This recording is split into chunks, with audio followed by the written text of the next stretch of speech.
anaknya. Hal itu membuat mereka punya sifat yang sombong dan manja. Tak hanya itu, mereka juga sangatlah pemalas. Terima kasih ayahku.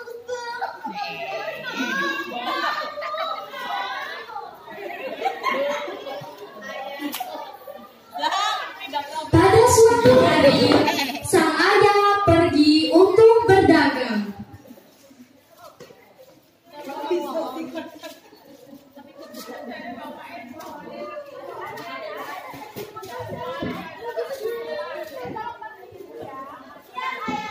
Beberapa hari kemudian, mereka mendapatkan berita duka bahwa sang ayah yang sedang pergi untuk berdagang tiba-tiba menghilang terbawa arus ombak laut. Semenjak kepergiannya, keluarga tersebut mengandalkan uang tabungan ayahnya untuk bertahan hidup. Hingga akhirnya uang tabungan habis, tak tersisa sedikit pun, dan mereka tinggal di gubuk kecil yang hanya beralaskan tanah.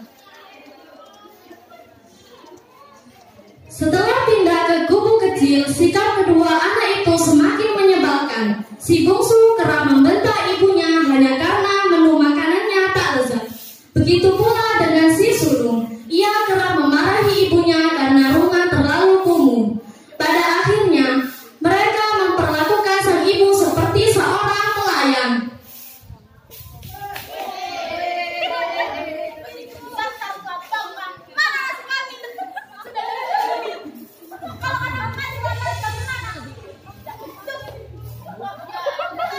Tentu saja wanita parubaya itu merasa sangat sakit hati. Namun ia hanya bisa pasrah. Bagaimanapun juga mereka adalah buah hatinya. Saat malam tiba, sang ibu kerap menangis pilu sembari berdoa.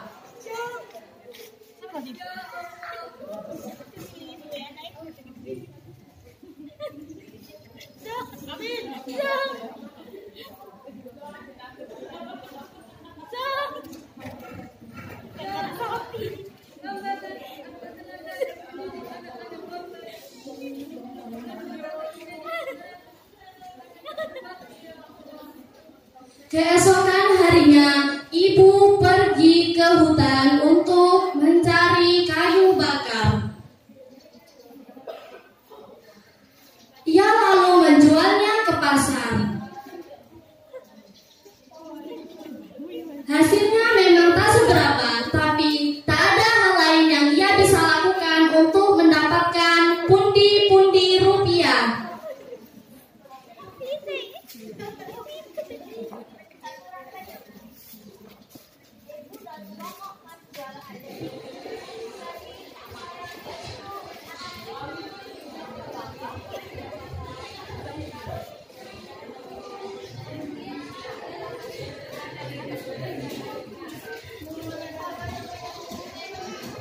Sementara itu, si sulung dan si bungsu sama sekali tak membantu ibu mereka. Saat subuh tiba, mereka masih terlelap dalam tidur. Menjelang siang, sang ibu sudah kembali ke rumah untuk menyiapkan makanan. Pada saat yang bersamaan, si bungsu dan si sulung bangun untuk makan siang. Setelah itu, mereka hanya bersantai-santai ria, sedangkan sang ibu membersihkan rumah.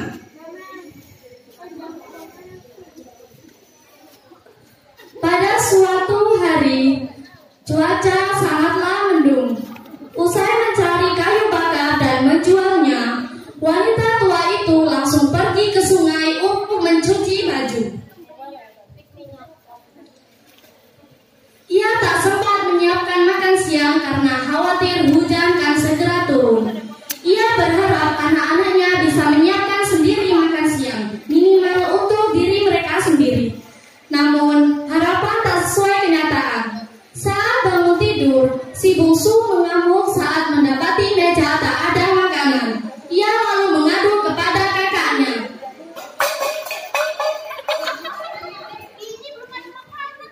Mana sih kita katanya ibu? Kok ini belum ada makanan sih? Pasti dia di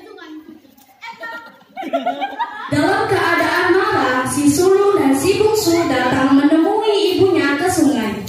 Tanpa bertanya, si sulung langsung menendang cacian ibunya hingga terjatuh berserakan.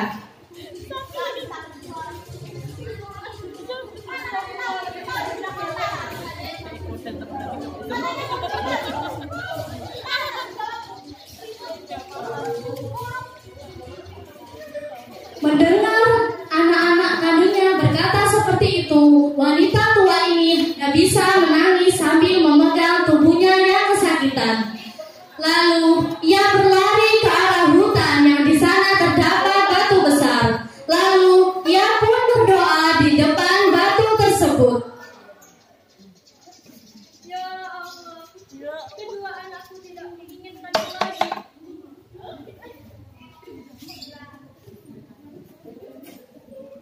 Jadikanlah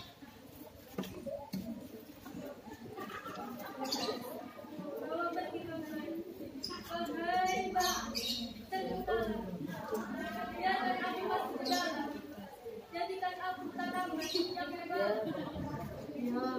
Tak lama setelah itu, benar saja, perlahan-lahan batu itu terbuka dan langsung melahap sang ibu. Dan tak selang berapa lama muncul